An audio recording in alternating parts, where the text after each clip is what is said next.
बारिश के बाद जोशीमठ की मुश्किलें और ज्यादा बढ़ रही हैं।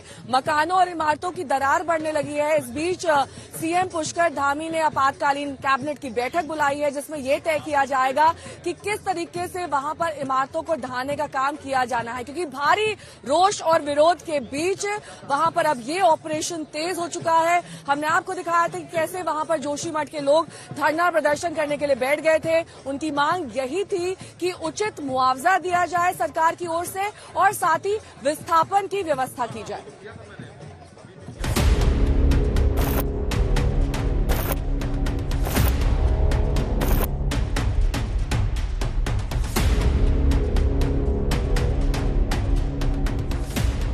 जोशीमठ अपनी जगह से सालाना 2.5 इंच खिसक रहा है।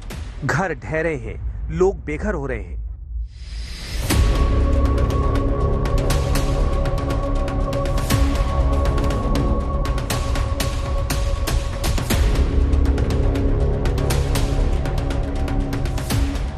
अब तक 700 से ज्यादा घरों में दरारें आ चुकी हैं। 131 परिवारों को अब तक खतरे वाले इलाकों से निकाला गया है।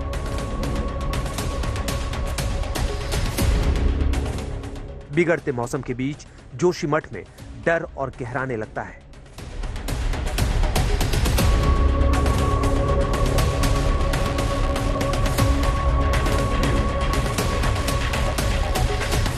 ऐसे में उत्तराखंड के सीएम पुष्कर सिंह धामी ने उन इलाकों का जायजा लिया जहां दरारें ज्यादा चौड़ी हो चुकी हैं, लेकिन सीएम के खिलाफ लोगों का आक्रोश कम होने का नाम नहीं ले रहा।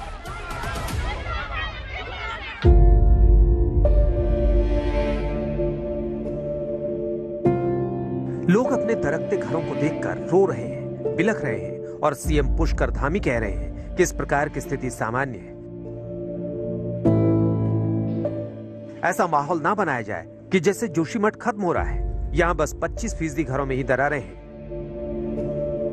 ये जो पूरा एक एटमॉस्फेयर इस प्रकार का हो रहा था कि पूरा ही जोशीमठ डूब गया है, पूरा खत्म हो गया है, इस प्रकार की स्थिति नहीं है। आज भी 70% करीब यहाँ की सारी दुकानें खुली हैं, सामान्य कारोबार चल रहा है और ओली में कम से कम 2000 के लगभग बाहर से आए हुए पर्यटक रुके हुए हैं।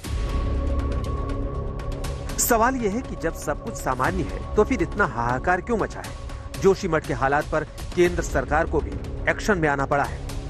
गृह मंत्री अमित शाह मीटिंग कर रहे हैं। राजनाथ सिंह भी कह रहे हैं कि वो भी जोशीमठ पर नजर बनाए हुए हैं।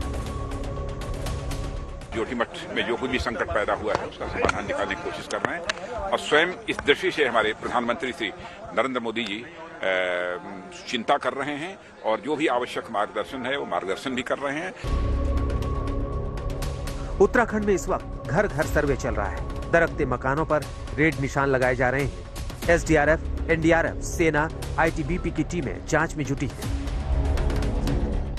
एक तरफ जोशीमठ में मौसम खराब हो रहा है तो वहीं दूसरी तरफ प्रभावित परिवारों का पलायन की प्रक्रिया बहुत ही तेज हो जा रही है। आप देख सकते हैं किस तरह से जोशीमठ के मनोहर बाग में इस वक्त लोग जल्दी से जल्दी कोशिश कर रहे हैं कि वो अपना सामान, जितना भी उनके पास इलेक्ट्रॉनिक का सामान है, बेड है, जो उन्होंने सालों में इकट्ठा किया था, वो सब कुछ पैक करके रिलीफ कैंप्स की तरफ जितनी जल्दी हो पाए वो शिफ्ट हो जाए।